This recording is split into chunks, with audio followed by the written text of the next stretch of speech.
Canon 28. If any bishop or presbyter or deacon who has been justly deposed from office for proven crimes should dare to touch the liturgy which had once been put in his hands, let him be cut off from the church altogether. Canon 4, 12, 15 of Antioch. Canon 14 of Sardacon, Basil's epistle to Gregory, which is his Canon 88. Interpretation. The present canon ordains that if any bishop or presbyter or deacon happens to have been justly and lawfully deposed from office on account of manifest and proven crimes, the bishop by the synod, the presbyter and the deacon either by their bishop or by their synod, and after such lawful deposition he should have hardihood to use again the liturgical office to which he had been privileged. By liturgical office is meant here both the prelacy of the bishop and the priesthood of the presbyter and deacon. Any such person, I say, shall be excommunicated from the church entirely. For one thing, because of his extreme hardihood and rashness.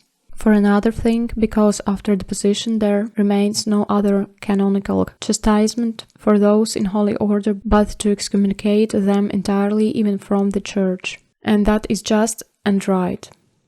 For if it should happen according to Canon 14 of the Sardacon, that anyone who has not been deposed justly should have the hardihood to perform the function of the clergy after his deposition and before another synodical judgment or decision, he ought to be sobered by bitter and severe words. In fact, according to Canon 5 of the First Council, if even in case one is unchurched, not as a matter of justice, but as a matter of some pusillanimity and contentiousness of his bishop, he cannot handle anything priestly until a synodical examination and investigation is carried out. How much more is not one incapacitated for the performance of any function belonging to holy order who has been justly deposed on account of manifest sins?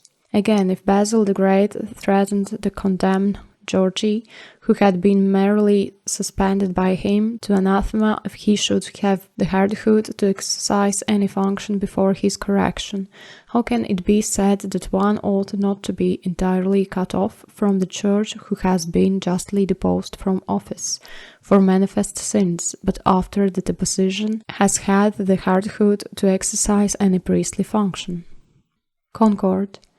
Canon 37 of Carthage says that bishop or any other clergyman whatsoever condemns himself who, after becoming excluded from communion, should dare to communicate with others.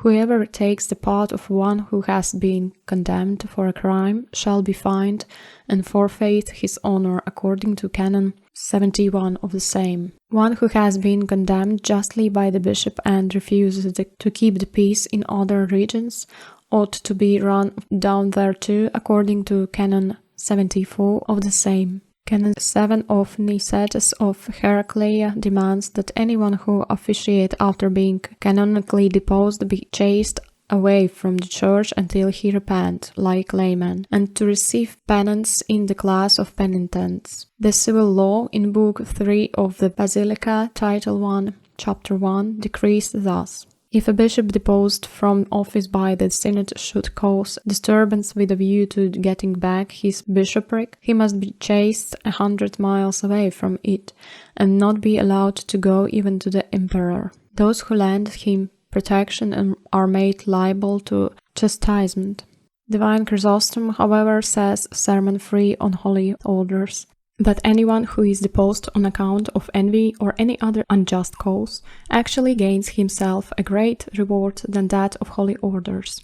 Hence he ought to rejoice withal and not be sorry. To those, on the other hand, who have unjustly deposed him, he caused punishment in hell.